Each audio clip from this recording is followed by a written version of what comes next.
Hello viewers, welcome back to my channel. আমার beginner সিরিজের চতুর্থ পর্বে আপনাদের সবাইকে স্বাগতম জানাই। আজকে আমি আপনাদের সাথে শেয়ার করব best 7 chest workout. Let's go. So viewers, আপনারা চেস্টের প্রথম ওয়ার্কআউট করবেন বারবেল দিয়ে। এটি আপার চেস্টের ওয়ার্কআউট। আপনারা ঠিক ওই রকমভাবেই করবেন যেরকম আমি আপনাদেরকে ভিডিওতে দেখাচ্ছি। আপনারা কন্ট্রোলিভাবে ওয়েটটিকে নেবেন এবং কন্ট্রোলিভাবে নিচে নামাবেন, আপার চেস্ট বরাবর নিচে নামাবেন এবং কন্ট্রোল করে একদম স্লোলিভাবে আবার উপরে তুলবেন। এই এক্সারসাইজের আপনারা সেট করবেন 3টি এবং রেপিটেশন করবেন 12 থেকে 15টি করে। তারপর আপনারা চেস্টের সেকেন্ড এক্সারসাইজ করবেন চেস্টের ফ্ল্যাট বেঞ্চ। এটি আপনারা সেম ওই এক্সারসাইজের মতোই করবেন, একদম কন্ট্রোলি আপনাদের লোয়ার চেস্ট বরাবর নিচে নামাবেন এবং কন্ট্রোলি উপরে তুলবেন। এই এক্সারসাইজের র্যাপ করবেন আপনারা 12 থেকে 15টি করে এবং সেট করবেন 3টি করে।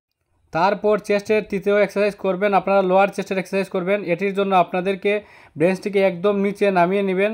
তারপর আপনারা কন্ট্রোলি ওয়েটটিকে একদম চেস্ট বরাবর নিচে নামাবেন এবং কন্ট্রোলি পুশ করবেন। এটিও আপনারা র্যাপ করবেন 12 থেকে 15টি করে এবং সেট করবেন 3টি। তারপর ভিউয়ার্স, চেস্টের চতুর্থ এক্সারসাইজ করবেন আপনারা ডাম্বেল দিয়ে। এটি আপার চেস্টের এক্সারসাইজ। এটি কন্ট্রোলি একদম নিচে নামাবেন এবং কন্ট্রোলি উপরে তুলবেন এবং চেস্টটিকে একদম স্ট্রেচ করবেন।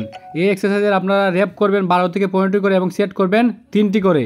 সব সময় মাসল মাইন্ড কানেক্ট করে রাখবেন। তারপর ভিউয়ার্স, চেস্টের পঞ্চম ওয়ার্কআউট করবেন ফ্ল্যাট বেঞ্চ করে। এটি একদম মিডল চেস্ট বরাবর নিচে নামাবেন এবং ভালো করে স্ট্রেচ করবেন। স্ট্রেচ যত করবেন চেস্টে তত এফেক্টস পড়বে। এটির আপনারা র্যাপ করবেন 12 থেকে 15টি করে এবং সেট করবেন 3টি করে কন্ট্রোলের মাধ্যমে করবেন। সব সময় চেষ্টা করবেন মাসল মাইন্ড কানেক্ট করে রাখার। তারপর চেস্টের 6 নম্বর এক্সারসাইজ করবেন মেশিন দিয়ে। এটি লোয়ার চেস্টের এক্সারসাইজ। এটিও আপনারা কন্ট্রোলের মাধ্যমে করবেন এবং এটি র্যাপ করবেন আপনারা 12 থেকে 15টি করে এবং সেট করবেন আপনারা 3টি করে এবং ভালো করে স্ট্রেচ করতে হবে এই ওয়ার্কআউটে, তবেই এফেক্ট আসবে চেস্টে। আর সব সময় লক্ষ্য রাখতে হবে আপনার মাসল মাইন্ড কানেক্ট আছে কি না, তার দিকেও আপনাদের লক্ষ্য রাখতে হবে।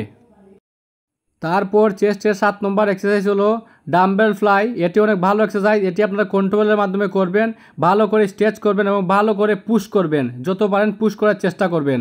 এটির আপনারা র্যাপ করবেন 12 থেকে 15টি করে এবং সেট করবেন 3টি করে। মাসল মাইন্ড কানেক্ট করে প্রত্যেকটি সেট করার চেষ্টা করবেন। সো ভিউয়ার্স, আমি যে 7টি চেস্ট ওয়ার্কআউট আপনাদেরকে দেখিয়েছি আপনারা ট্রাই করবেন। আশা করি আমি অবশ্যই একটি ভালো রেজাল্ট পাবেন। আজকে এই পর্যন্তই। আবারও দেখা হবে আপনাদের সাথে আমার বিগিনার সিরিজের পঞ্চম পর্বে। সো আল্লাহ হাফিজ।